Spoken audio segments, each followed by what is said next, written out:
Queridos amigos, buenas noches.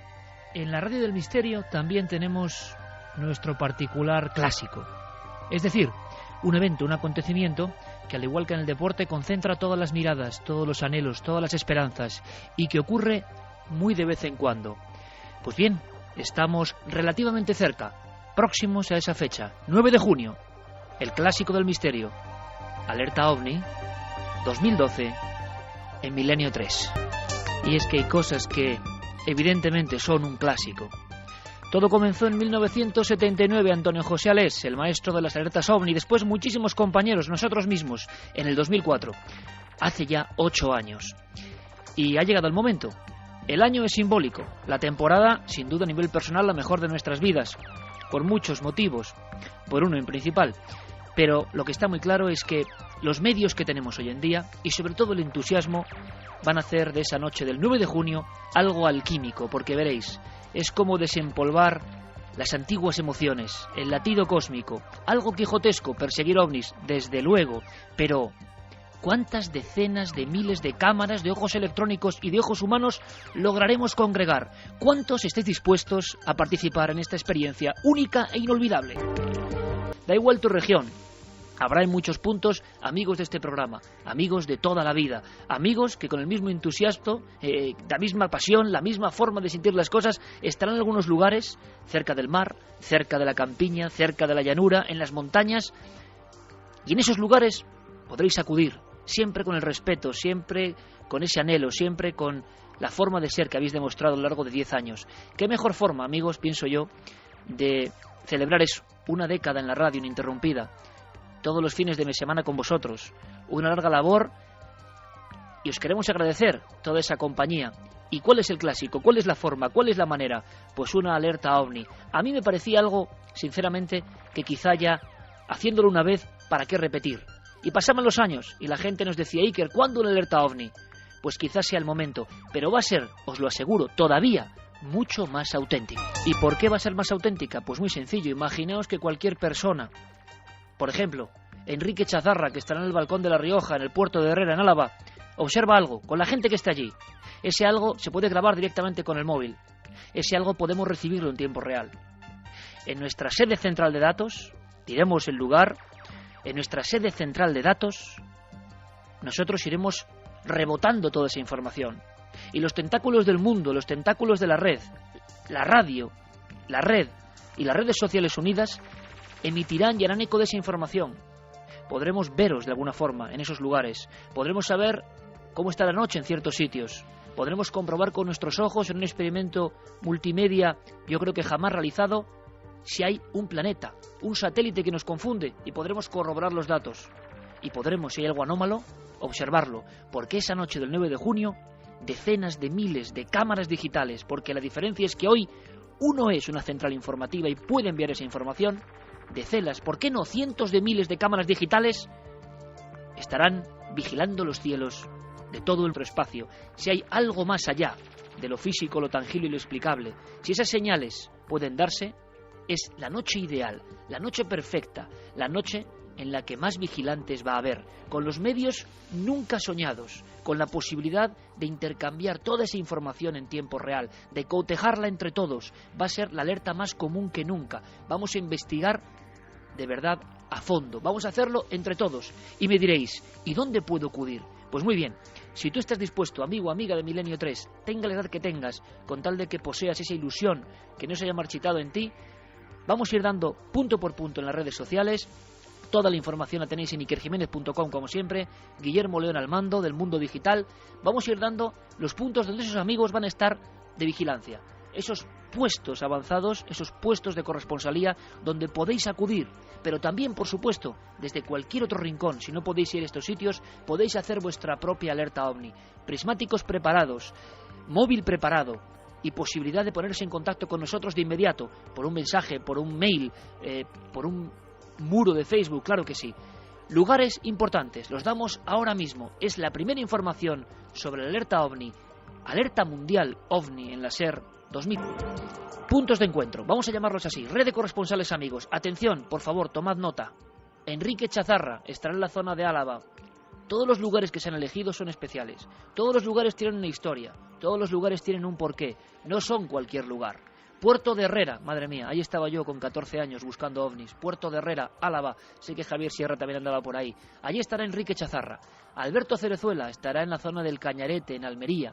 Luis Rodríguez Bausá estará a las afueras de Toledo. Ahora daremos muchos más datos, mucho más precisos la próxima semana. Tomás Hijo estará en un lugar como Las Batuecas, en la provincia de Salamanca, zona ovni por excelencia, zona mítica y telúrica. Joaquín Abenza, ni más ni menos, estará con todo su equipo y todo desplegado en el desierto de los Rodeos, en Ceutí, Murcia, lugar de extraños seres, extrañas huellas y no menos extraños ovnis, incluso investigados por el ejército. Diego Marañón, ni más ni menos, nuestro hombre en la red también, estará en las campas de Ucieda, en Cantabria, lugar de manifestaciones no identificadas, en esas campiñas. Allí estará nuestro amigo Gonzalo Pérez Sarrón, ni más ni menos. Estará en otro punto clave, Bonal de Ibor, en Cáceres. Estamos buscando lugares donde han pasado muchas cosas y donde la gente habitualmente no acude, y donde quizá el 9J pueda pasar algo. David Zurdo estará en el embalse del Pardo, en pleno... Y se siguen sumando amigos. Santiago Vázquez, ni más ni menos, estará en el Pantano de la Jarosa, en Madrid, otro lugar caliente. José Gregorio González, ni más ni menos, se me ponen los pelos de punta otra vez. Montaña Roja, La Tejita, en la isla de Tenerife. Sabéis que hay 2 montañas rojas, en Lanzarote y en Tenerife. Aquí La Tejita, ni más ni menos. Decir eso es decir ufología, decir encuentros cercanos, decir historia de lo más extraño ocurrido en nuestro país. Pues ahí la noche del 9J estarán nuestros amigos de Canarias, en el Roque Nublo, en Gáldar. Ahí es nada, estará Luis Javier Velasco, en el lugar quizá del caso más impresionante de todos los tiempos, junio del 76. Ángel Briongos, las parameras de Aragón nos contemplan, en La Gabarda, en Huesca. ¿Por qué?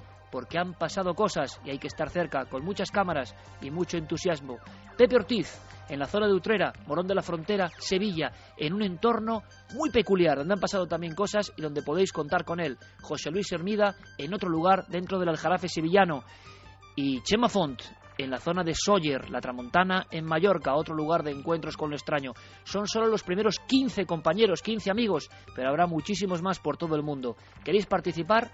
Es el momento. Podéis ser investigadores, podéis actuar todos a una con nosotros. Alerta 2012 es ya una realidad. La fecha, 9J.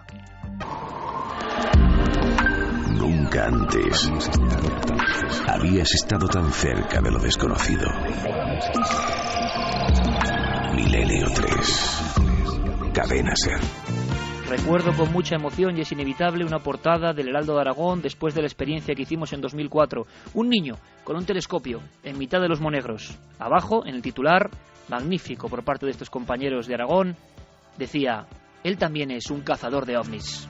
Carlos Largo, compañero, ¿estás por ahí? Hola Iker, buenas noches. ¿No se te ponen los pelos de punta, amigo?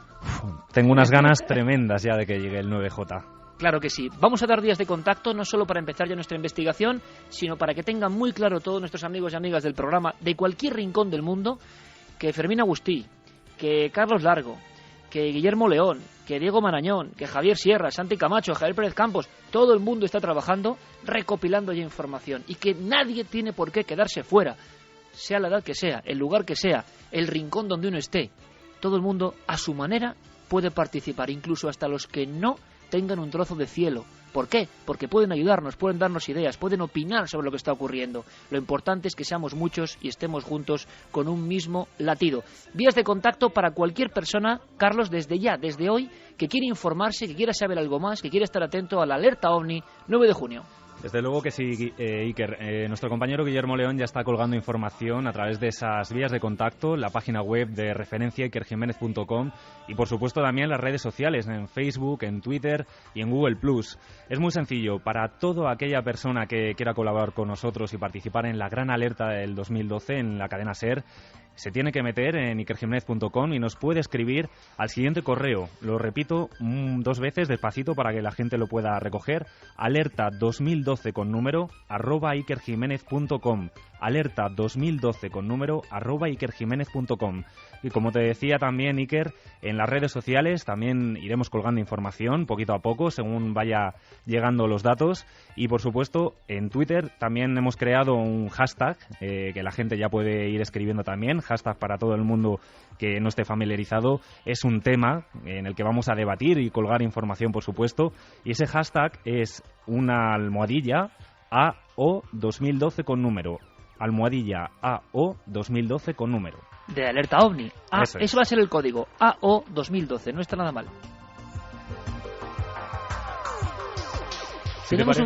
Tenemos un caso impresionante, Carlos, pero vamos a esperar hasta después del informativo para empezar con toda la historia de nuevos casos de supuesta reencarnación. Os va a apasionar. Lo que trae Javi Pérez Campos es impresionante, pero yo quiero estar estos 10 minutos, es de rigor, es de ley, hasta que lleguen las noticias, vamos, como mandan los cánones, aquí en la SER, hablando con nuestros amigos y presentando ya. ¿Me decías algo, Carlos? Sí, hemos puesto además, relacionado con ese tema que vamos a contar hoy aquí en Milenio 3, una encuesta en ikerjiménez.com que es: ¿creéis en la reencarnación? Y hemos dado, como siempre, dos opciones, el sí y el no. Ahora mismo el 54% de los votos opina que sí creen en la reencarnación. Pues eso va a ser después de las noticias, Carlos. Eso es, y un pequeño sorteo también que vamos a hacer hoy de nuestro compañero Javier Pérez Campos, que acaba de publicar el libro 2012, Los enigmas del apocalipsis maya, de la editorial Oberón del Grupo Anaya. Así que muy atentos y participad a través de las vías de contacto. Un gran libro, además pone 2012. ¿Serán señales? ¿Serán sincronicidades? Central de datos, ya iremos dando nosotros los datos precisos de dónde nos vamos a encontrar. No queremos hacer algo con una aglomeración fundamental como fue la otra alerta OVNI en Madrid, eso hay que dejarlo claro. Yo quiero que seáis investigadores, yo quiero que investiguéis. Estaremos en un sitio de España, por supuesto, eso queda claro, y estaremos trabajando, simplemente trabajando. Va a ser un concepto totalmente diferente. Sinceramente, yo quiero que desde un lugar el equipo trabaje y trabajéis con nosotros. Aquí ya no interesa tanto el eco que podemos tener, que eso ya lo sabemos.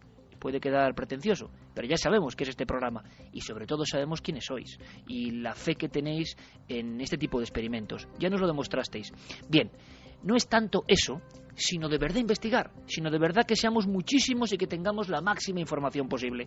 Así que nosotros estaremos en un punto de España y os doy otro dato. Habrá varios compañeros que estarán en redes móviles, es decir, en unidades móviles desplazándose en tiempo real por diferentes puntos de España. Quizá los veáis, quizá os encontréis con ellos, en vehículos, con cámaras y todo tipo de aparataje, no en un punto concreto, sino circulando por España en diferentes unidades móviles. Al mismo tiempo, tengo que agradecer a la dirección de la cadena SER todo su apoyo. Habrá unidades móviles en muchos puntos de esta red de amigos, pero sobre todo estoy seguro que muchas personas, por cuenta propia, tendrán sus lugares predilectos, querrán estar a solas y nos interesa, porque con un simple móvil pueden ser corresponsales de esta gran alerta OVNI, de esta gran red de sueños. Javier Sierra, compañero, buenas noches. Muy buenas noches, Iker. Cuando uno lanza estas palabras a través de la radio 8 años después, pues chico, siente algo que está muy profundo, siente algo que es la autenticidad del fenómeno OVNI, que nos ha marcado profundamente, que puede gustar más a unos o a otros. Y uno piensa, bueno, una alerta OVNI. Y de repente cuando se mete en el fregado, cuando dice 10 años, vamos a celebrarlos, pero por todo lo alto, pues siente un latido que yo sé que tú comprendes mejor que nadie. Bueno, comprendo y además participo de él, pero fíjate, no solamente eso, sino que yo creo que lo que estamos haciendo es provocar.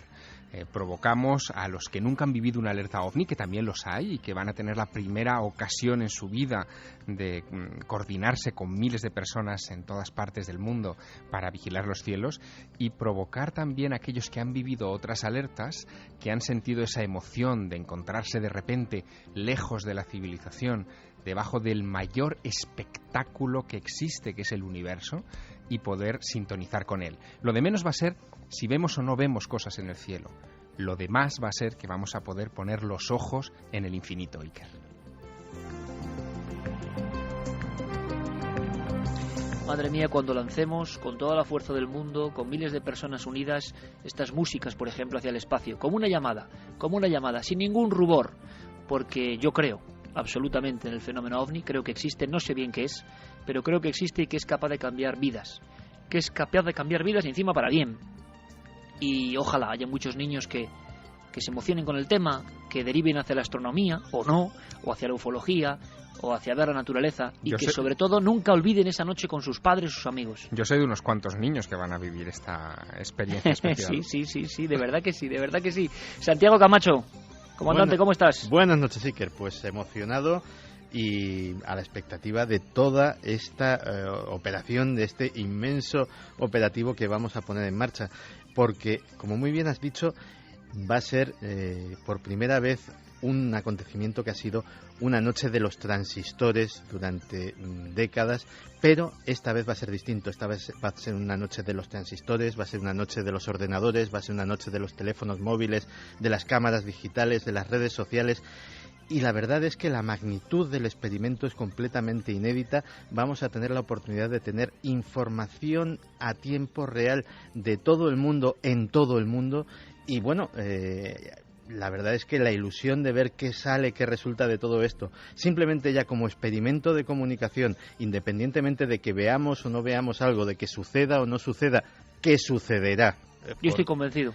Pues la verdad es que es una expectativa de esas que, como muy bien decía Carlos Largo, le ponen a uno los pelos de picos pardos. Pues sí, Santi, y es como nos embarcamos en otra, ¿no? Es decir, estamos vivos, estamos con ganas de volver a ser niños, de desempolvar las viejas emociones, el fenómeno ovni tan escurridizo, pero que además, curiosamente, y esto es muy importante, lo sabe bien Carlos Largo, de repente ha habido un reflote. De repente, al llegar el 2012 y antes, en los últimos meses del 2011, de pronto... Y tendremos seguro a César Cabo también muy atento, imagino, y otros compañeros del mundo de la vigilancia aérea, porque yo creo que todo el mundo está invitado, todo el mundo. Sé que va a haber militares, sé que va a haber guardias civiles, sé que va a haber personas en los lugares más insospechados, ya los hubo en el 2004, pero esa sensación, ¿no?, de ir un poco más allá, de salirnos de, a veces, esta grisura cotidiana. Y yo estoy convencido que van a pasar cosas. En la alerta anterior del 2004 hubo momentos de mucha emoción, y parece que algo que podía ser un satélite o no, de forma triangular, nunca lo sabremos con exactitud, pero eso es lo que nosotros creímos ver, atravesó parte de España, y qué momentos cuando diferentes corresponsales lo iban contando. Sin duda, compañeros, creo que un hecho diferenciador absolutamente, comparándolo con el resto de alertas, es la nueva generación que lo va a vivir y el soporte, es decir, unir la ilusión antigua, la ilusión tremenda. Yo esta tarde cogí el libro Alerta OVNI, realizado por gente de la cadena SER, Antonio Joseales, Andrés Madrid. Les mando mi abrazo a Andrés Madrid y al otro lado del cosmos a Antonio Joseales, y se volvían a poner los pelos de punta al iniciar esa frase de atención, atención, os hablan los hombres del planeta Tierra. Una sensación, la radio como posible antena receptora de algo que es un misterio irritante, fascinante y alucinante como pocos. Pero, compañeros, yo creo, para concluir, que precisamente ya no solo la tecnología, sino algo que yo observo desde el desconocimiento, que es la capacidad de la gente, de los amigos y amigas que están ahí fuera, de intercambiarse información, de reagruparse, de hacer su propia alerta. Yo, Iker Jiménez, no les puedo decir cómo tiene que ser su alerta. La alerta OVNI 2012 del 9J va a ser la que quiera cada uno, porque lo que está demostrando la gente también, la buena gente de Milenio 3, es que saben abrir espacios de debate, que saben agruparse. Habrá un montón de grupos, entre comillas, apócrifos, y gracias a Dios, que estarán en diferentes lugares porque ellos han quedado así y porque no les gusta, no les conviene, no quieren ir al grupo que nosotros designemos. No pasa nada. Cuantos más grupos, por la cuenta y riesgo de la gente, mucho mejor. Javier, Santi, esa es la gran diferencia, que la tecnología nos da unas posibilidades de imagen, por ejemplo, que convierten el espectáculo en algo que ya no es ni radio, ni tele, ni redes sociales. Ya no sé ni lo que es como todo junto. Y no solo eso, sino que estamos a muchas semanas vista todavía del evento, lo cual les está dando a todos nuestros oyentes la oportunidad de empezar ya a coordinarse, de empezar a decidir qué lugares son los idóneos para hacer esa observación, con más personas o con menos, con más equipo o con menos, en fin, la ocasión única, excepcional, de poder crear un gran, yo creo que inimaginable equipo de trabajo. Vamos a hacer una cosa, esa es la clave, Javier, y una vez más tú siempre das en ella, equipo de trabajo. Es que no queremos hacer un programa, yo voy a ser muy sincero, como creo que siempre lo soy. Hay emociones en la vida imborrables. Esa del alerta 2004 fue tan fuerte que por eso no hemos querido repetir algo para hacer algo muy similar. Había que esperar un momento clave, una fecha clave. 8 años hemos tardado, 8 años, y creo que hemos aprendido muchas cosas.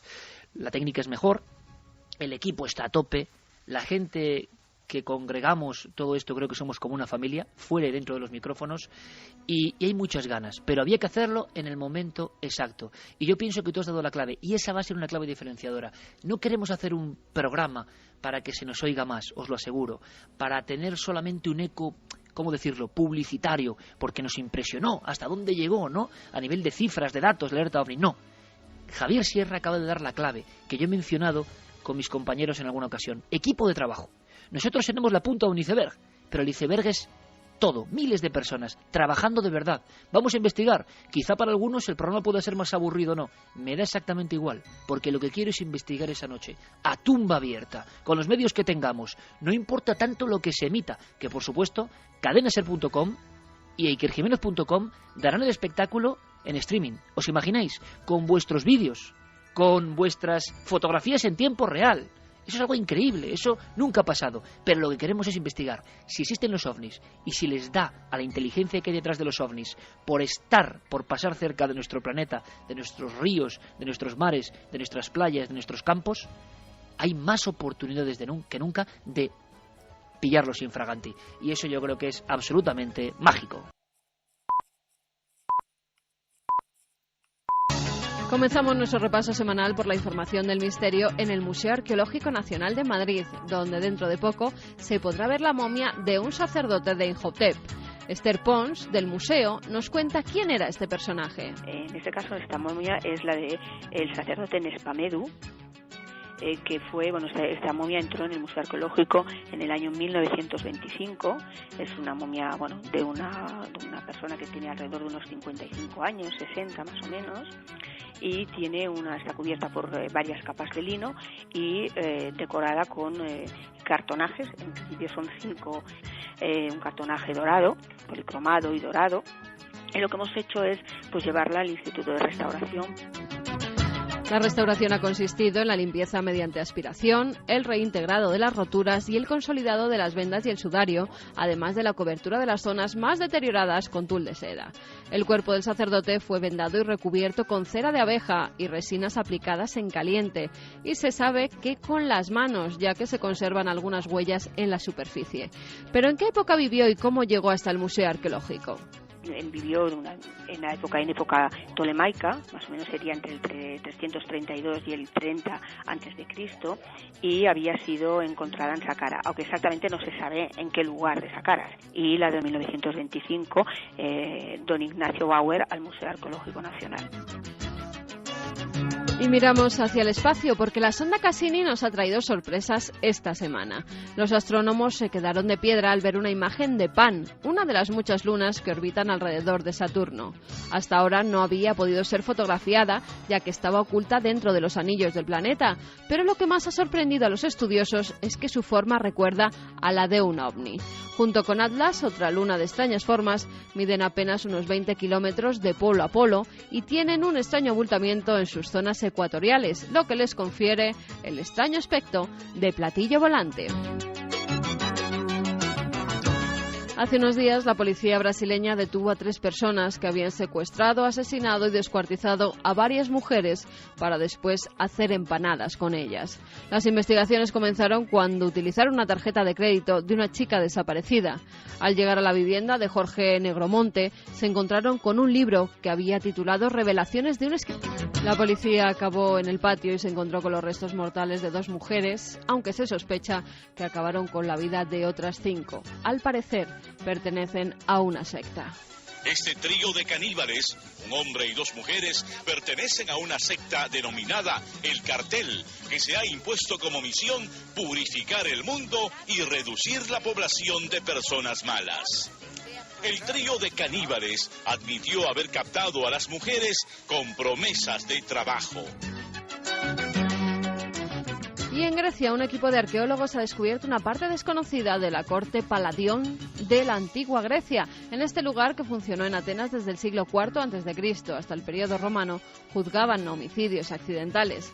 El edificio estaba formado por una galería en forma de 3 lados, donde descubrieron numerosos trozos de urnas y la base de un podio que estaba apoyado sobre 4 patas de león, que era donde se sentaba el presidente de las sesiones. A poca distancia de la corte Paladión se encontraba la corte Delfinio, que juzgaba los homicidios justificados, es decir, los cometidos en casos de adulterio o en tiempos de guerra.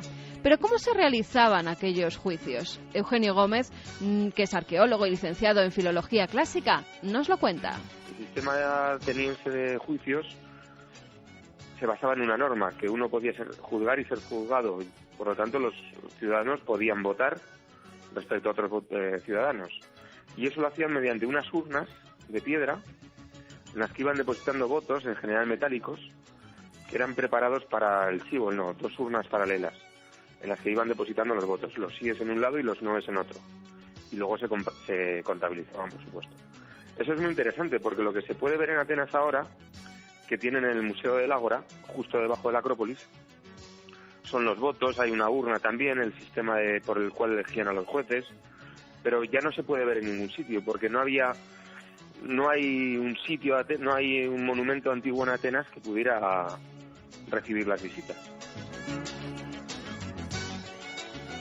Es todo. La semana que viene, mucha más información aquí en Noticias del Misterio.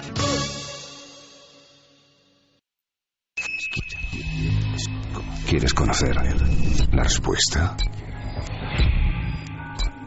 Milenio 3 en la SER. La historia que protagoniza esta noche, la increíble historia de esta noche, comienza realmente en 2003. Un programa de televisión de Dinamarca recibe una curiosísima información. Una información cuyos tentáculos de alguna forma desbrozamos todavía hoy, 9 años después. Hay una mujer, una de tantas, que asegura que ha tenido una serie de visiones, unos fragmentos, una especie de película no conexionada donde aparecen cosas como de otro tiempo. Ella está convencida de que son recuerdos de algo que vivió, pero ¿cuándo? ¿En qué momento? Esta mujer habla en un principio de una serie de visiones de una ermita concreta, al final de un sendero. Se ve como una niña, pero no es ella. Es como si ella misma hubiese sido otra persona en algún momento de la antigüedad.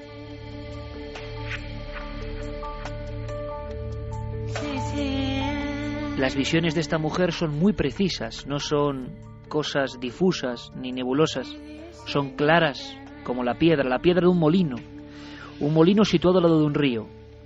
Y después, muy importante, una palabra: Nieva, Virgen de Nieva. Lo asombroso es que los datos irán poco a poco en una cascada que iremos ahora comentando con todos vosotros, datos muy precisos. Pero esta mujer llega con toda esa información y con un resumen. Cree, está segura, que ha vivido en algún lugar muy lejos de Dinamarca.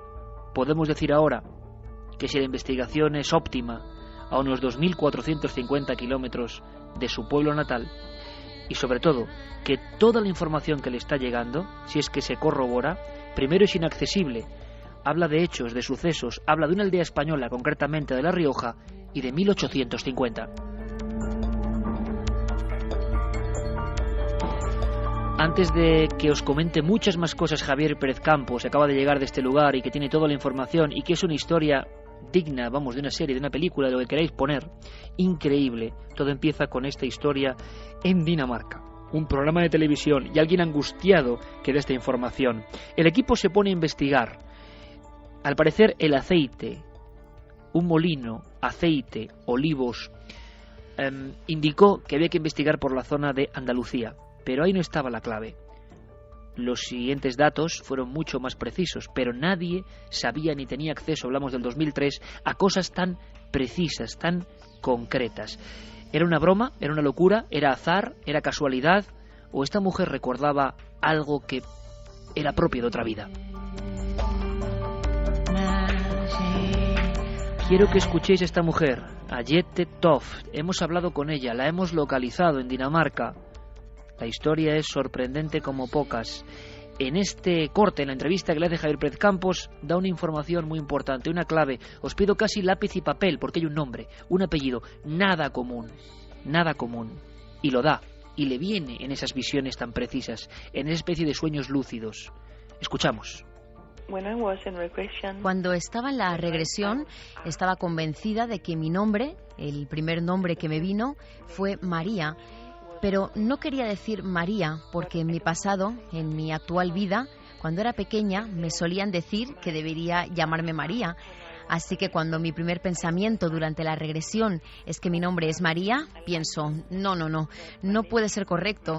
Dije algo más, pero el siguiente nombre es Beamonte, dije, y era correcto. The next name, Beamonte, I said, and it was... Beamonte, ¿correcto? ¿Por qué correcto? Beamonte, nada habitual, y menos en ese pueblo en la actualidad. de La Rioja, en ese recoleto lugar llamado Autol. De allí ha llegado Javier Pérez Campos. Javier, compañero, buenas noches. Buenas noches, Iker. Tú que también estarás trabajando a tope, al máximo en toda la maquinaria de Alerta OVNI 2012, pero esto es otro tipo de alerta, otro tipo de historia, alucinante como pocas. ¿Quién es esta mujer? Fue un viaje, como dices, alucinante porque no fue solo un viaje físico, ¿no? Fue casi también un viaje espiritual por toda la gente que hablamos y que sus vidas de alguna forma casi habían cambiado por completo cuando la habían conocido.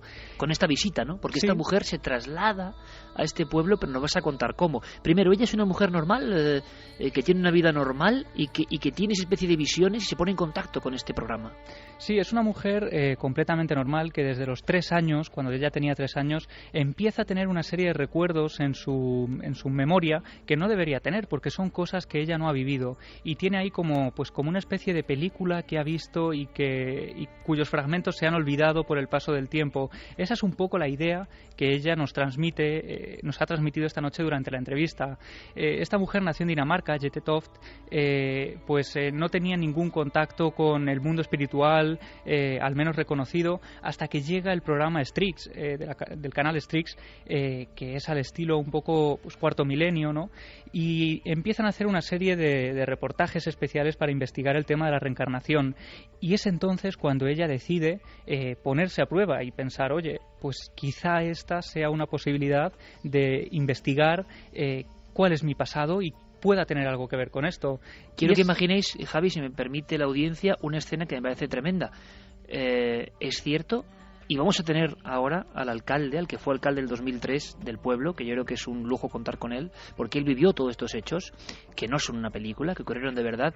Esta mujer da datos tan convincentes que llegará al pueblo en un coche con cristales tintados, encapuchada en ciertos momentos para que no pueda tener ningún contagio, ninguna información. O sea, nos suena a película de espías casi, pero es que daba un dato más, daba un nombre de un antiguo alcalde de cuando era niña ella, en esa especie de visiones. Sí, ella habla de Gerardo González, el alcalde que debía estar en la época de 1850. Ella no sabe concretar el dato exacto, pero sí que sabe decir ese año, alrededor de 1850, y lo curioso es que tampoco llega a dar nunca el pueblo de España, solo sabe que es España, que están esos molinos, y es a través de esos datos, sobre todo el de la Virgen de Nieva, con los que el propio equipo del canal Strix llega a Autol. Cuando esta mujer llega a España, ella no sabe siquiera a qué pueblo va a llegar. Ella no sabe a qué pueblo va. No se le dice nada del pueblo, por lo tanto, no tiene ni idea de cómo es, ni de las descripciones, ni de sus calles, es decir, no tenía absolutamente ningún dato del lugar al que iba.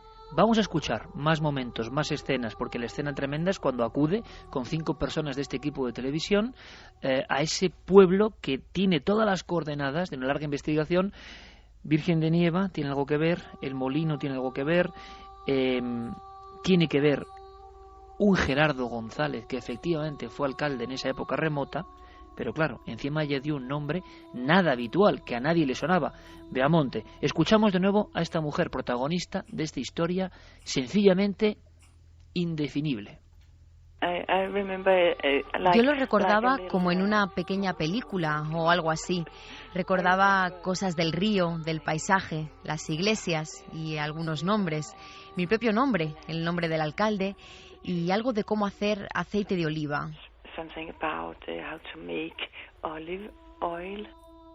Eso es poco. Da datos concretos del paisaje. Por cierto, me comunica Noel Calero, línea interna, con Fermín Agustí y Carlos Largo. Esto es un solo dato, que AO 2012 es trending topic. Gracias a todos, porque eso significa el eco que está teniendo en momento real lo que estamos comentando. No os preocupéis, vamos a centrarnos en la reencarnación y después, si os parece, a partir de las 3, todos vuestros mensajes, vuestras dudas, qué hay que hacer, qué no hay que hacer, por qué hay que escribir ese mail o no. Luego comentamos todo, ¿os parece? Pero gracias, trending topic AO 2012 a los pocos minutos de nacer en las ondas. La fuerza, una vez más, vuestra y de la cadena SER. Esta mujer da datos, Javier, compañero, da datos muy concretos y creo que hay algunas figuras que le llaman mucho la atención. Llega a este lugar, llega a Autol, llega en este coche, esto no es mito, ¿y qué es lo que pasa? Pues llega con las lunas del coche totalmente tintadas, como decías, para que no hubiera ningún tipo de autosugestión cuando ella viera los paisajes. Ellos intentan que cuando se planta delante de un edificio o delante del pueblo de Autol, por ejemplo, desde lo alto de una montaña, ellos puedan ver la primera impresión. Por eso va también totalmente encapuchada y graban absolutamente todos los gestos que esta mujer vive realmente. Lo primero que hacen además es contratar a una traductora de inglés para que pueda comunicarse con los habitantes del pueblo de Autol. Que has hablado tú con ella, Javier, y creo que es la historia que más le ha sorprendido de su vida, vamos. Sí, porque además se la plantearon de una forma también de película de espías. Le decían que era un trabajo que ella tenía que aceptar, pero del que no podían contarle prácticamente nada. No querían contarle demasiados detalles, quizá por miedo a que le sonara una historia extraña, ¿no? Y lo cierto es que, bueno, cuando esta mujer llega al pueblo de Autol, la bajan del coche y empiezan a hacer un recorrido por el pueblo en el que ella es la guía. En todo momento el equipo del canal Strix parece estar poniendo a prueba a esta mujer. Parecen adoptar una actitud completamente escéptica ante lo que pueden estar viviendo, ¿no? Y bueno, esta mujer es la que empieza a guiar a la gente de Autol incluso, por todo el pueblo, y empieza a señalar lugares, a recordar vivencias en sitios concretos, y empieza a hablar también Iker de algo, de un elemento como muy característico que a ella no se le había olvidado todavía. Eran unas gárgolas. Se pasa casi todo el trayecto hablando de unas gárgolas que ella recordaba en un lugar en el que había sido muy feliz, había mantenido una infancia totalmente feliz, pero que no era el lugar donde ella había vivido. Ella decía haber vivido cerca del río, al lado de un molino. Ella da datos de su vida concreta. Dice que es hija, o si no tengo mal entendido, de alguien que trabaja en ese molino, y que hay unas gárgolas, unas figuras muy características en esa zona. Y aún todavía sin quitarse la capucha, ella habla de toda esta información en un pueblo que no sabe cuál es, no sabe dónde está.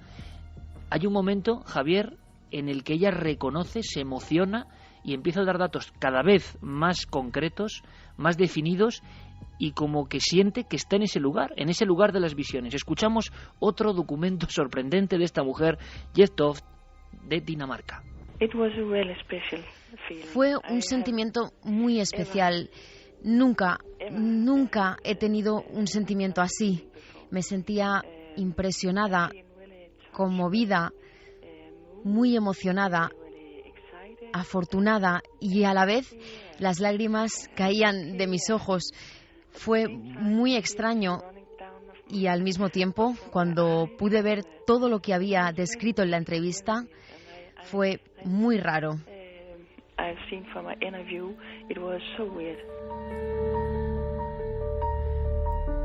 Javier, las piezas, por increíble que parezca, empiezan a encajar. Esos datos, Gerardo González, esa época, esas fichas temporales, esas gárgolas, esa Virgen de Nieva, todo empieza de verdad a salir a flote. Estaba hablando de una serie de informaciones, imagino, luego hablaremos de eso, a las que casi nadie tenía acceso, menos en Dinamarca, no había ninguna conexión, nunca había estado en la región, y la gente, imagino, que se empieza a sorprender, pero seriamente. Claro, y además yo creo que aquí Jet, en esta parte de la entrevista, ella da una de las claves de todo este caso, porque ella misma es la primera sorprendida en todo este asunto. Es decir, ella va a un pueblo que no conoce de nada, y nada más bajarse de un coche es capaz de guiar a varias personas como si hubiera vivido allí hace unos años, como la persona que ha pasado unos años en algún lugar y vuelve un tiempo después y empieza a recordar y a revivir su infancia y esos momentos que ha vivido allí. Uno de esos momentos en los que ella se emociona, se le pone la piel de gallina y llega a llorar totalmente conmovida, es cuando se planta delante de un edificio. Ese edificio actualmente es una panadería muy conocida en el pueblo de Autol, que tiene una fachada como de ladrillo, antigua, con unos balcones bastante bonitos, y cuando ella se pone allí empieza a llorar totalmente conmovida. La gente la ha dejado delante, la ha dejado caminar sola, se alejan de ella por miedo a contaminarla o a poder transferirle algún tipo de información, y cuando todos alzan la vista al tejado de ese edificio quedan completamente asombrados, porque este es coronado precisamente por dos gárgolas.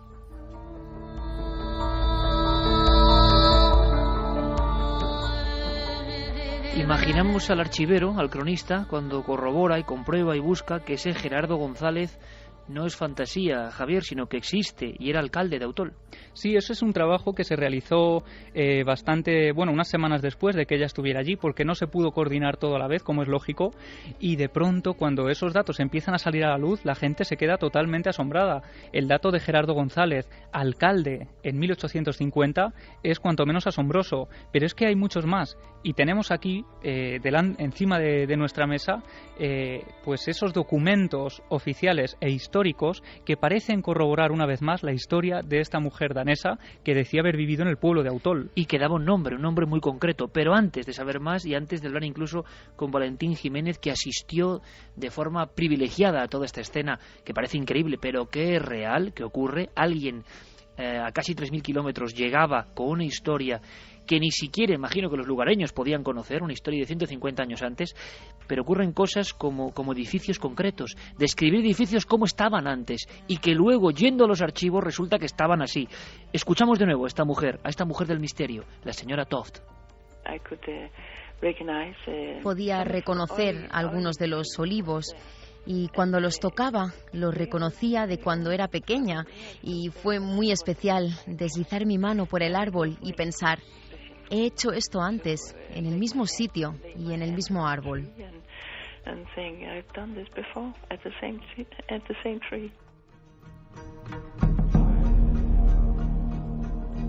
Javier, estamos imaginando la escena, pero es que hay algo importante. Llegan a un edificio y describe elementos que la gente no conocía, da datos que luego se corroboran, elementos que faltan, pórticos que estaban o que no estaban, verjas que estaban puestas o estaban en la época, cosas que no podían estar a su alcance, tan detalladas, tan precisas, de un lugar pues recoleto y maravilloso como Autol, pero que vamos, no está al alcance de todo el mundo, y menos en 2003.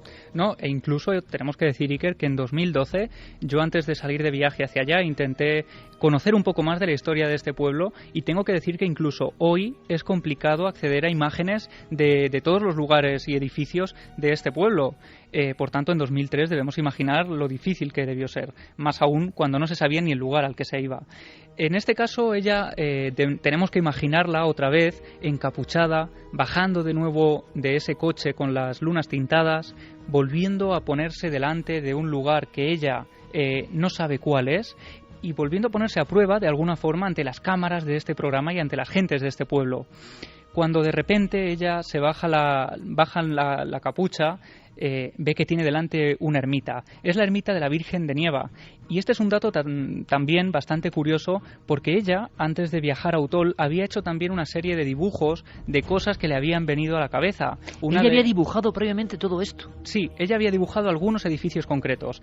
Unos dibujos que algunas de las personas con las que hemos hablado, por ejemplo la traductora, tuvo acceso a ellos y nos ha corroborado el detalle que tenían, como si prácticamente los hubiera dibujado estando delante de ellos. El ejemplo es este, la ermita de la Virgen de Nieva es uno de los edificios que ella había dibujado y se corresponde completamente con un camino muy particular, con otra serie de características muy peculiares de esta ermita, y sobre todo se queda sorprendida porque hay un elemento que parece chirriarle. Ella dice: sí, yo recuerdo este lugar, lo recuerdo a la perfección, pero hay algo que no me encaja y es un pórtico. Este pórtico que hay aquí delante no lo recuerdo, no cuadra bien con la imagen, con ese recuerdo que yo tengo. Entonces todos se quedan sorprendidos y le dicen: bueno, es que ese pórtico lo hemos puesto hace escasos 10 años.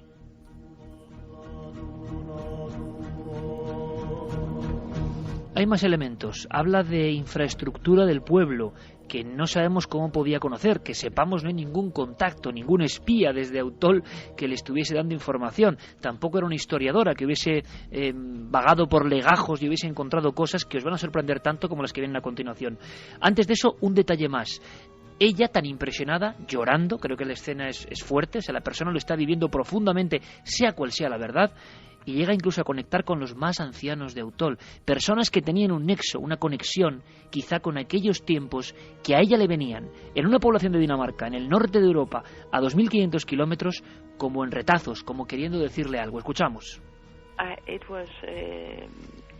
Fue muy emocionante para mí conocer a la mujer más mayor de Autol. Entonces tenía 95 años. y fue muy especial porque sus padres habían vivido allí a la misma vez que yo lo había hecho y estaba muy conmovida al verme.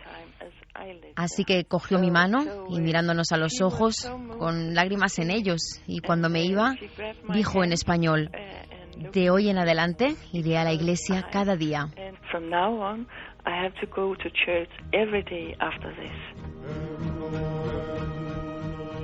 Desde luego, la propia escena, el propio trabajo del equipo nos parece sorprendente. Es muy de la televisión nórdica, hacer este tipo de experiencias con personas que ven cosas, con personas que han ayudado a crímenes, por ejemplo, a resolver crímenes. Hay toda, y lo sé, la cadena, por ejemplo, de producción Nordisk es una de las que ha trabajado sin la vergüenza que hay aquí, por ejemplo, ¿no?, con investigadores psíquicos. Pero esto, dar estos datos, hablar de 1850, que en los legajos se encuentren nombres compuestos y apellidos como ese del alcalde. Bueno, cuando llega un bombazo es importante, clave, es cuando se revisan legajos concretos en busca de esa clave. Beamonte, que no es un nombre nada habitual. ¿Qué se encuentra? Bueno, Carlos Cala nos lo lee, nos lo cuenta. Hay muchos más archivos e informes, pero son de este tipo y de verdad que nos dejan sin palabras, porque esos términos concretos y nada habituales, ya no existe ese apellido en lo que es el pueblo o la zona, ni es una raíz heráldica normal, pero sí en aquella época, al parecer, había personas muy concretas, tampoco eran muchas, muy concretas, unas niñas. Esto es increíble. Escuchamos directamente el acta y luego Javier nos da más datos. En el día 10 de enero de 1826, yo, don José Manuel López, presbítero con licencia del señor cura propio de su iglesia parroquial de San Adrián, bautizo solemnemente a una niña que nació el mismo día, entre 12 y 1 de la tarde, según declaró la comadre, a quien puse por nombre Nicanora, hija legítima de Luis Beamonte y María Pascual. Abuelos paternos: Antonio Beamonte, natural de la villa de Vozmediano, y Josefa Borbón, natural de la ciudad de Alfaro, obispado de Tarazona, como también lo es el padre de la niña. Maternos: Juan Manuel Pascual y Josefa Pérez, naturales de las villas de Quel. Fue su padrino José Martínez, de esta vecindad a quien advertí del parentesco espiritual y demás obligaciones de que damos fe. Un bautizo, Beamonte, unas niñas y 10 de enero, no está nada mal. Javier, ahí está la historia de unas chicas, porque parece que hay varios elementos. Aparece sin lugar a dudas, aunque ese apellido de alguna forma morirá poco después, Beamonte. Sí, este es la partida de bautismo de Nicanora Beamonte, pero Jet decía que se llamaba, o que recordaba haberse llamado María Beamonte.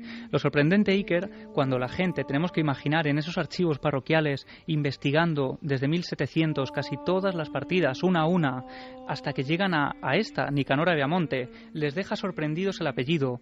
Pero ¿qué ocurre cuando 2 años después, 14 de septiembre de 1828, aparece una nueva partida de bautismo cuya protagonista, entre comillas, es precisamente María Beamonte? Una cosa más, ¿por qué no escuchamos a Víctor Ruiz Soldevilla, Javier?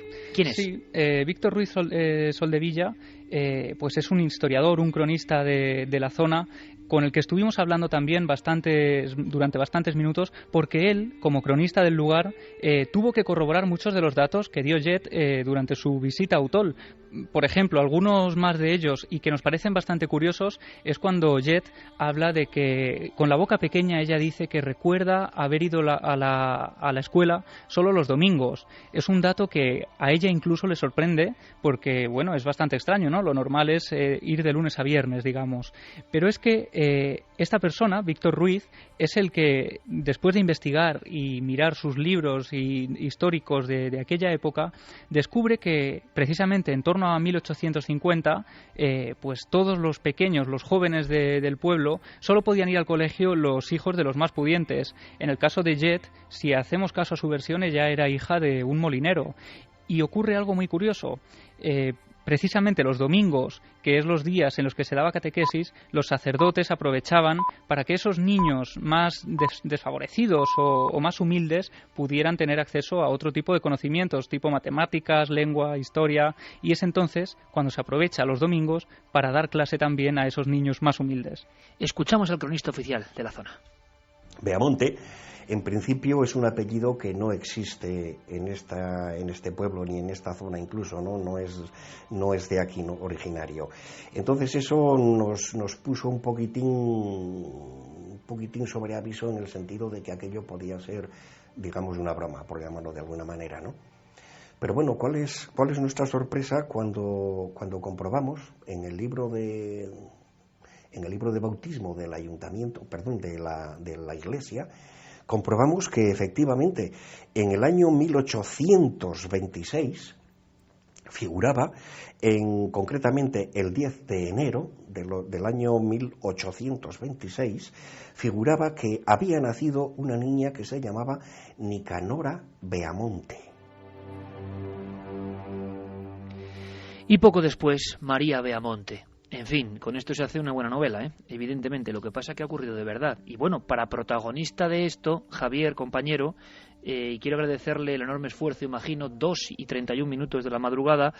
Allá había un alcalde, en Autol, que es una próspera localidad de una zona que es maravillosa, además llena de leyenda, llena de misterio, llena de buen llantar, llena de grandes parajes. Seguro que hay mucha gente, el 9J, vigilando los cielos de toda esa zona que conocemos muy bien además. Pero allá había un alcalde, Javier, presente en todo esto. Sí, es Valentín Jiménez, que estuvo presente en todo aquello y que fue además una de las primeras personas que descolgó el teléfono para ser conocedor de esta extraña historia. Yo creo que él nos puede contar muy de primera mano, porque además vivió con esta mujer todos esos trayectos que realizaron para ponerla a prueba y bueno, quedó bastante asombrado. O sea que asistió a toda esa escena que hemos comentado de un coche. Imaginad, por favor, si no nos equivocamos o no están mal nuestros datos, porque hay muchos protagonistas, la traductora, los cronistas, que acuden a esa investigación, muy bien montada, por cierto, por el programa danés, cristales tintados, capucha para no saber uno dónde se encuentran, ni tener ninguna información, y empiezan a surgir los datos. Yo no sé si los compañeros tenemos vía directa con Valentín Jiménez, que era alcalde de Autol, de esta localidad, en el 2003, donde todo ocurrió, donde todo comenzó, en el instante en que todo empezó. Valentín, buenas noches. Hola, buenas noches. Valentín, ante todo, disculpas, muchísimas gracias por atendernos, pero creemos que era importante que tú, que fuiste autoridad en ese instante y estuviste presente en todo esto, pues hablase con nosotros. Así que muchas gracias por atendernos, ¿eh? Nada, es un placer, a vuestra disposición. Oye, Valentín, ¿esto es posible? Tú fuiste una de las primeras personas, como mando en el pueblo, que recibes la extrañísima llamada de un equipo de televisión danesa, que ¿qué te cuentan? ¿Qué te dicen? Bueno, pues curiosamente estaba ahí en el despacho esta mañana y me comunica la chica que coge el teléfono habitualmente y dice que llama una señora me ha parecido entender que es de Dinamarca, está hablando en inglés, que quiere hablar con el alcalde. Y digo, bueno, pásamela a ver qué pasa. Y entre yo que hablo un poquito de inglés y ella nos pudimos entender y en fin, como que me decía que quería venir a Autol a investigar, a hablar, Digo, bueno, pues no hay ningún problema. Es un placer atenderla y efectivamente así fue. Se presentó un día con el equipo de televisión de Dinamarca, la recibí en el ayuntamiento, me fue explicando todas las vivencias que efectivamente y con mucho detalle estáis dando aquí en el programa y me ofrecí gustosamente a acompañarla a visitar el municipio, los sitios más emblemáticos y que ella parecía rememorar. Y bueno, fue una jornada bastante interesante y la verdad es que yo nunca había pensado que la reencarnación podía existir, pero bueno, digo, una vez que te toca un caso de esto, y dice, bueno, pues la verdad es que algo debe haber. Valentín, una cosa muy importante, y gracias por contarlo con esa claridad, ¿no? Para que todos nos hagamos eco de esto. Aquí hay una cosa que ya de inmediato no concuerda muy bien. ¿Era ella la persona que te llamó, tú crees, o alguien del equipo de televisión? Porque, según nos comentaban, ella no tenía información de que iba directamente a Autol. ¿Pudo saberlo allí? ¿O sí que crees tú que era esa señora y tenía autorización o tenía conocimiento de que era ese lugar? Sí, yo hablé con ella, y además fue ella la que se presentó y me dijo que la experiencia que tenía y que quería venir. Y de hecho, pues yo allí la recibí en el ayuntamiento, iba ella, no me acuerdo si eran 2 o eran 3 personas del equipo de televisión, pero sí, fue ella la que se brindó a venir y recibí en el ayuntamiento. Y entonces ella por lo tanto sí que tenía alguna información, quizá contrastada por el propio equipo de investigación danés. Ella llega hasta ese punto, hasta La Rioja, y es como hemos contado, como nos ha contado Javier, Valentín, ella recuerda cosas, no solo nombres, sino situaciones de edificios que se corresponden con la realidad. Sí, efectivamente. Vamos a ver, a mí me llama mucho la atención que ella mencione unos apellidos que los habéis citado vosotros hace un momentito. Es un apellido que es Beamonte. Beamonte, después hemos podido contrastar que efectivamente existe en el historial de Autol, pero no en la actualidad. Es decir, es un apellido que ha desaparecido hace muchísimos años. Hace mención a un alcalde que, aunque Autol tiene muy poca documentación histórica, pero sí se ha podido contrastar de que efectivamente existió en 1850, pero sí que además pudimos corroborar sobre el terreno, porque, como te he dicho anteriormente, me digné a acompañarla por los sitios más emblemáticos, y ella iba recordando cositas y detalles que evidentemente a mí cada vez me calaban más. Digo, bueno, aquí esto es extrañísimo. Y sobre todo el hecho fundamental fue cuando hubo dos puntos fundamentalmente. Uno es cuando nos acercamos por la calle baja de Autol y llegamos a una casa donde existe actualmente y sigue todavía un horno de los artesanos de pan. Y es una fachada emblemática con unas gárgolas muy bonitas en el alero del tejado. Y ahí nos damos cuenta de que ella sufre una transformación. Es decir, vemos que esa mujer algo comienza a experimentar, porque se queda allí ensimismada en un momento, se emociona viendo la fachada de las gárgolas, y bueno, es algo que a nosotros, la verdad, se nos puso la carne de gallina. Después hay otro punto, sí. que se llama el Cerro de Santiago, que es una zona alta de la localidad, desde donde se ve todo el pueblo, es decir, es un paraje muy bonito. También accedimos ahí, y ahí también experimentamos que ella algo anormal está sufriendo, algo anormal en relación al trayecto normal de la mañana. Vemos también que se emociona, empieza a sentir unas sensaciones totalmente diferentes. Entonces, la verdad es que nos sentimos extrañadísimos, de verdad, y emocionados realmente por el comportamiento de esta mujer. ¿Y no volvió nunca? No. Yo le he vuelto a perder la pista a esta mujer, ya no hemos tenido ningún contacto con ella. Pues fíjate qué curioso, Valentín, porque Javier la ha encontrado en Dinamarca y seguía recordándolo con la misma emoción, casi llorando al contarlo, y como una visión que ella tenía muy clara de la niñez. ¿En algún momento tú crees que puede ser una broma, un montaje, y todo eso se va convirtiendo en una verdad al ver a la mujer en acción y al ir dando esos datos que luego vais corroborando en los archivos? Bueno, si me dices que esa historia del 2003 la extrapolamos ahora al 2012, pues podría decir, bueno, pues mira, pues es posible porque actualmente ya llevamos unos años que el ayuntamiento tiene una página web, internet, el tráfico de información que hay, podría ser, pero es que en aquellos entonces, en aquellos momentos, esa información no existía. Autol no tenía una página web, no tenía esa información en internet, es decir, que no había información para que ella pudiera repescarla allí en Dinamarca y contrastarla.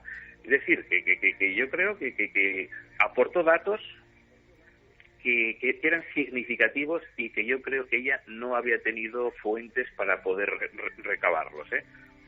Valentín, ¿y esto cambia la percepción de uno? Es decir, ¿es un aldabonazo en las creencias también de uno? ¿Es la visita más extraña que tú has tenido como alcalde? Ah, sí, por supuesto. Pues te digo que yo era reacio a creer en una reencarnación y una vez que te toca una experiencia de este tipo dices, bueno, pues yo creo que algo tiene que haber porque una persona que vive en Dinamarca, que empieza a aportar una serie de datos que después pudimos contrastar en cuanto a lo de la Virgen de Nieva. Hay dos ermitas en Autol, una que es realmente la propia ermita de la Virgen de Nieva y hay otra que es una capilla que está excavada en la roca, en una zona de cueva que se llama, con un puente romano, que a lo mejor ahí a ella pudo inducirle a error, porque son dos capillas. Pero bueno, sí que la Virgen de Nieva tiene una ermita y la verdad es que se aportaron datos muy concretos. Oye, y una cosa, Valentín, ¿se ha sabido qué fue de esa niña, de María Beamonte, nacida en 1826, si no me equivoco? si hay una partida de enterramiento o está en algún lugar. No, hay partida de nacimiento, pero no consta que haya partida de enterramiento, de defunción. Entonces, lo normal es que desapareciera, no sé a qué edad pudiera desaparecer de autor, pero no hay partida de defunción. Sí nacimiento, pero no defunción. Bueno, vaya historia más increíble, más maravillosa, y qué bien que Valentín Jiménez, alcalde de Utol en 2003, nos haya ayudado y haya sido un poco la voz del pueblo, que es fundamental en toda esta historia.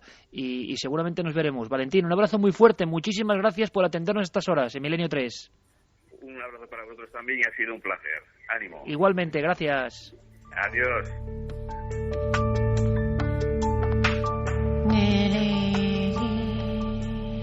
Aquí la historia, Carlos Dargo. No sé si habrá variado la encuesta con toda esta información, y quiero ahora saber, por supuesto, la opinión de nuestros compañeros. Pero, ¿la encuesta cómo va? Pues vamos a recordar esa encuesta en ikerjimenez.com. Hemos puesto la pregunta: ¿creéis en la reencarnación? Ahora mismo los datos Iker están así. El 58,9% de los votos opina que sí y el 41,1% que no. Hay una cosa que a mí no me encaja muy bien, o sea, que me parece extraña, Javier, en el asunto de lo que recuerdan algunos de los protagonistas de esta historia, de que ella no sabía dónde iba, y el hecho de que el alcalde recuerde que era ella la que llamó. Hay algo que no encaja, Javi, compañeros, Santi, Javier, ¿qué opináis de lo que habéis escuchado? Bueno, yo creo que el dato quien nos ofrecía el dato de que no sabía el pueblo al que iba era la propia Jet, y cabe la posibilidad, pensando bien, ¿no?, digamos, de que quizá él se le propuso llamar al lugar para hablar con alguien de ese sitio, pero sin ofrecérsele muchos más datos. Como decía además el propio Valentín, en aquella época, aun sabiendo que era Utol, poco podía hacer desde Internet, ¿no? Pero bueno, parece que es un poco el secretismo con el que a la propia traductora le dijeron cómo iba toda esta información y no contar casi nada, ¿no? Parece que todo está envuelto como en una nebulosa, que también es extraña, pero que no entendemos muy bien tampoco el objetivo, si es que hay gato encerrado. Javier, Santi, con vuestro fino instinto, ¿qué opináis de todo esto? A mí me ha sorprendido mucho, de verdad, la rotundidad del alcalde en el 2003, persona reacia para estos asuntos, y que sin embargo dijo, bueno, yo viví todo eso. ¿Qué opináis? Bueno, a mí me ha causado una sensación de déjà vu, porque se parece en sus líneas maestras, evidentemente, a un caso muy clásico de la literatura de la reencarnación, que es el caso de Bridey Murphy. No sé si muchos de nuestros oyentes lo recordarán, pero en 1952 un psicoterapeuta de los Estados Unidos, Morey Bernstein, somete a hipnosis a una mujer que se llama Virginia Tighe, y de repente empieza a recordar una vida anterior en Cork, en Irlanda, en el siglo XIX. El caso es que, a raíz de la emergencia de esta información, se movilizan un montón de periodistas, de investigadores, ella misma, para ir hasta Irlanda, visitar el pueblo. Se reconocen muchos de los elementos básicos que aparecían en esas regresiones hipnóticas, donde Virginia Tighe estaba recordando su vida anterior con el nombre de Bridey Murphy, y la historia saltó a un libro, se llamaba In Search of Bridey Murphy, que fue un bestseller, en fin, muy importante en los Estados Unidos de los años 50, y que quizá haya sido traducido en Noruega, no lo sabemos, pero quizá haya sido traducido en Noruega y haya inspirado también parte de esta investigación, porque se parece mucho. Es decir, la historia de una mujer que recuerda una vida anterior en el siglo anterior, y que de repente viaja a un pueblo exótico lejano para tratar de reconciliarse con sus memorias. Santi. Pues la verdad es que el caso es impresionante, y desde luego efectivamente se parece a muchos otros clásicos de la literatura de este tema. En cualquier caso, el fenómeno es muy interesante y muy digno de estudio. Yo recuerdo que Carl Jung escribía en uno de sus libros una experiencia que tuvo con un lama tibetano al que le preguntaron, bueno, pero ¿ustedes por qué creen en la reencarnación si nadie ha vuelto para explicar qué pasa después de la muerte? Y entonces el lama se sonrió y dijo, ¿cómo que nadie? Ha vuelto todo el mundo.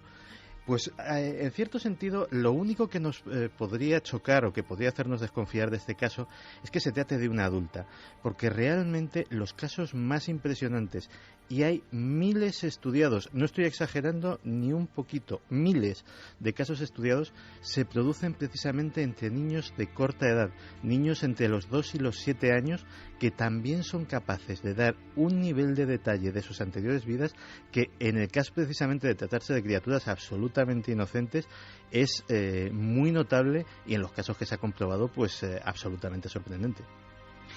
Pero aquí hay cosas que de verdad, hay unos dibujos, hay un equipo que se encarga de la investigación. Al parecer, Javier, los tiros iban hacia Andalucía, o sea, hay un equipo de producción que intenta cotejar los datos y acaban en Autol, sea ella quien llame directamente, quien le obliguen a llamar para saber la investigación o no, sea como sea, acaban allí, en ese momento y con esa parafernalia.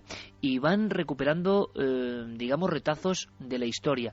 Pero como decíamos, el momento culminante es cuando se descubre que hay partida de bautismo no solo de Nicanora Beamonte, sino de María Beamonte. Pero no hemos logrado saber nada de esa niña, de su vida, de qué pasó. Ni siquiera los cronistas con los que has hablado y archiveros han logrado seguir la pista de esa niña, que sería alucinante.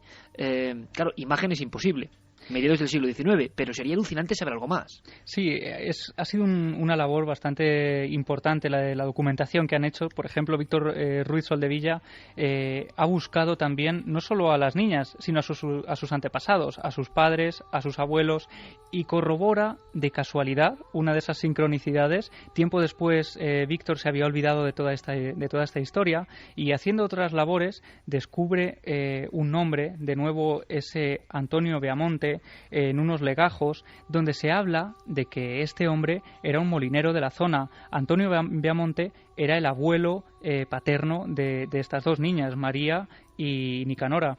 Pero es que otro dato muy curioso es que en esa época, en 1828, cuando ellas nacen, los Beamonte que hay allí son prácticamente ellas dos, el padre y los abuelos paternos. Poco después todos desaparecen, se pierde la pista de estos Beamonte, y precisamente por esa razón no es un apellido que haya, digamos, cuajado en la actualidad, no es un apellido habitual allí, de hecho ni siquiera es un apellido que se haya visto en muchísimo tiempo. Nadie lo recordaba y han tenido que recurrir a esos archivos antiquísimos para poder ser conscientes de que efectivamente existió ese apellido. Ella recordaba retazos de su vida, escenas, los olivos, los lugares, las gárgolas, la ermita de la Virgen, los nombres del alcalde, la profesión de su padre, lo del colegio, pero no su vida de adulta. O sea, la transmisión que había se cortaba en cierto momento.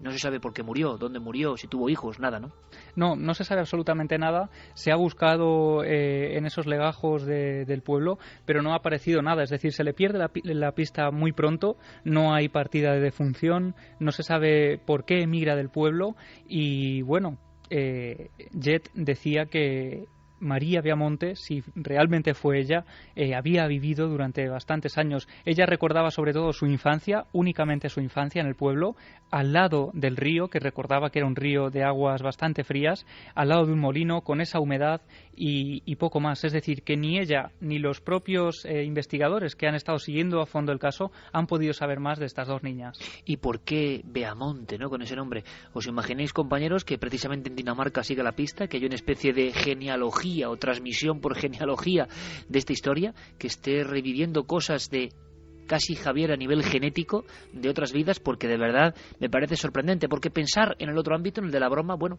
no sé muy bien para qué o con qué objetivo hacer todo esto. Y otra cosa, la reencarnación, que yo no sé qué papel juega en el ámbito de nuestras religiones. En otras es una cosa cotidiana, pero en la nuestra, y tú has indagado, has hablado con Antonio Piñero, con especialistas, tampoco se sabe muy bien en qué instante la reencarnación pues como que se aparta absolutamente como posibilidad, ¿no? Pues la aproximación a este tema es bastante contradictoria y surgen muchos debates a ese respecto. Al parecer, bueno, evidentemente la religión judía, de la que parte el cristianismo, no contempla la reencarnación, pero hay algunas frases en el Nuevo Testamento que son un poco ambiguas. Por ejemplo, en el Evangelio de Mateo hay un momento en el que el evangelista pone en boca de Jesús ese interrogante de ¿quién dicen los hombres que soy yo? Y ellos contestaron, unos dicen que eres Juan el Bautista, otros Elías y otros Jeremías o alguno de los otros profetas. Todos esos nombres, en el momento en el que Jesús formula esa pregunta, ese interrogante, son personas que ya han muerto. Por lo tanto, que le vean a él como una encarnación de esos personajes está hablando de que hay cierta creencia en este asunto.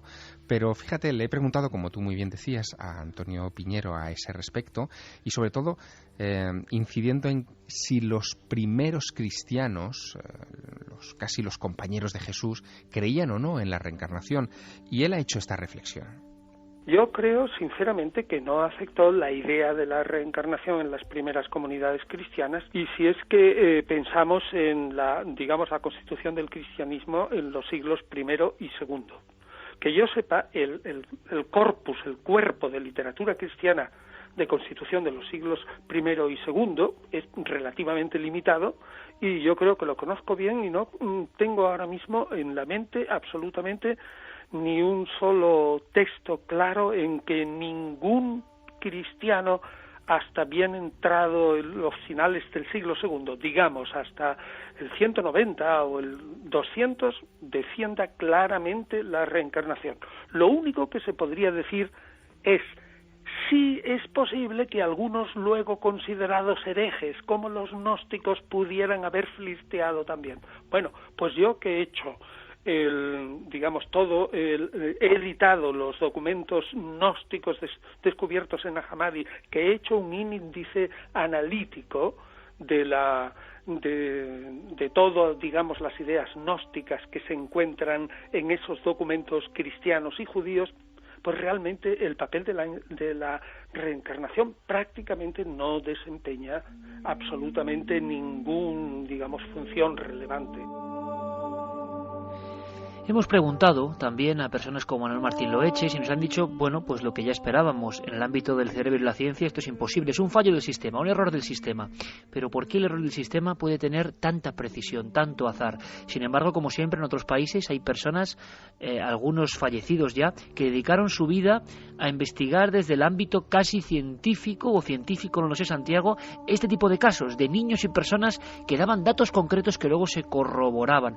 A mí, desde luego, el caso de esta historia, el caso de Autol, o es alguien que hace una broma de algún tipo, teniendo acceso, pues bien por historiadores, a esos datos tan concretos, o si no, no lo puedo entender. Sinceramente, se me escapa, no lo entiendo, no lo concibo, aunque todo es posible, evidentemente. Pero ha habido grandes investigadores, en silencio incluso, y compilando miles de casos en tiempos muy recientes, Santi. Pues sí, en 2007 nos dejaba Ian Stevenson, que posiblemente haya sido el mayor experto mundial de la historia en el tema de la reencarnación. Un biólogo que ha dedicado 40 años de carrera a investigar este fenómeno. Investigó cerca de 3.000 casos, por eso decía miles de casos, y centrándose sobre todo en los niños. Él había descubierto que, primero, evidentemente como testigos le resultaban mucho más fiables y por otra parte pues las posibilidades de fraude eran muy remotas, y por otro lado descubrió un fenómeno, descubrió un patrón y una tendencia que nos cuenta él mismo en las palabras que dejó antes de abandonar este mundo.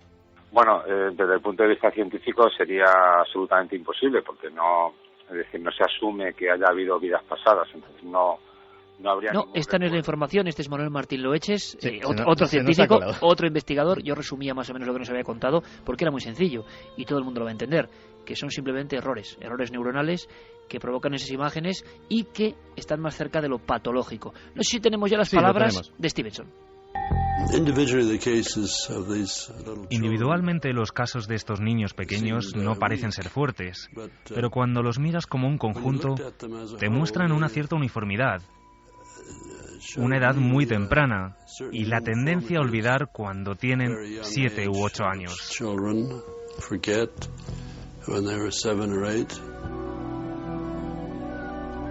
Recorrió miles de kilómetros por todo el planeta buscando estos casos. Además, llegó a la conclusión de que esa pauta que había descubierto, empezar esos recuerdos tempranos a la edad de entre 2 y 4 años y desvanecerse prácticamente por completo a los 7, era muy general. Él calculaba que para los 3.000 casos que había estudiados debían de habérsele escapado por ser tomados simplemente como fantasías o como ocurrencias de niños, miles y miles más, que aquello era la punta de un gigantesco iceberg. Desde luego, él lo miraba desde un punto de vista completamente científico. Publicó sus descubrimientos y sus trabajos en revistas de todo el prestigio, comprobado sus datos y revisado sus artículos por científicos de enorme prestigio que asesoran a esas revistas, y la comunidad científica fue absolutamente unánime en cuanto a la impecabilidad de sus trabajos. No ya así de sus conclusiones, que fueron tomadas con bastante más frialdad. En cualquier caso, él apuntaba a la reencarnación, como dicen sus propias palabras, solo como una posibilidad. Para los casos más fuertes, la reencarnación es la mejor explicación, pero no la única. No tenemos casos perfectos, por lo que nunca diría que tenemos evidencias de ella. Pero creo que la reencarnación hay que tomarla seriamente como una posible explicación.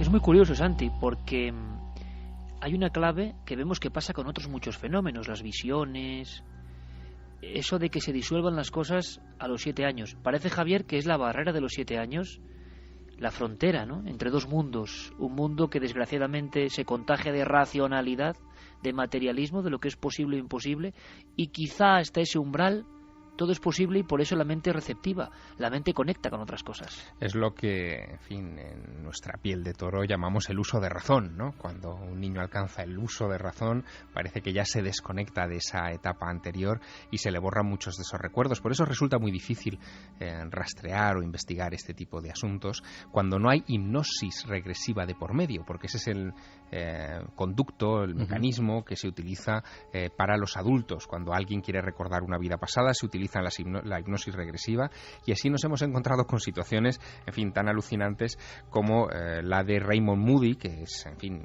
mundialmente conocido por sus investigaciones en las experiencias cercanas a la muerte, que un buen día decidió aplicarse él mismo la terapia regresiva para, en fin, explorar sus vidas pasadas, y terminó, en fin, llegando a enunciar hasta 9 vidas anteriores, desde que era un protohumano, decía él, en África, hasta su última encarnación como artista oriental antes de convertirse en el mundialmente famoso Raymond Moody, ¿no? Eso lo decía Raymond Moody, ni más ni menos. Sí, enunció 9 vidas, nada menos, ya Madre te digo, mía. como obrero, como esclavo, como mártir arrojado a los leones en Roma, como noble en Roma, en fin, llegó a escribir un libro incluso con esas memorias. Por cierto, Iker, que Stevenson, después de muerto, está realizando un experimento muy ambicioso sobre reencarnación. Y es que dejó en su despacho de la Universidad de Virginia un archivador cerrado por el candado de combinación más complicado que pudo encontrar. Memorizó esa combinación de tal manera que casi formaba parte de su ADN.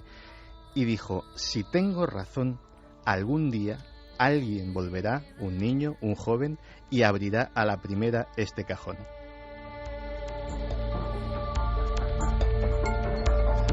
Wow, eso es buenísimo, ¿eh? Sí, Eso es buenísimo. Y aquí entramos en la, bueno, vamos a decir así, en la física o en la lógica interna del fenómeno de la reencarnación. Sobre esto se ha escrito mucho, se ha hablado mucho, pero hay cierto consenso al respecto de que ese periodo intervida entre la muerte y tu regreso a esta existencia, pues varía más o menos entre los 30, 40 años hasta los 250 años, ¿no?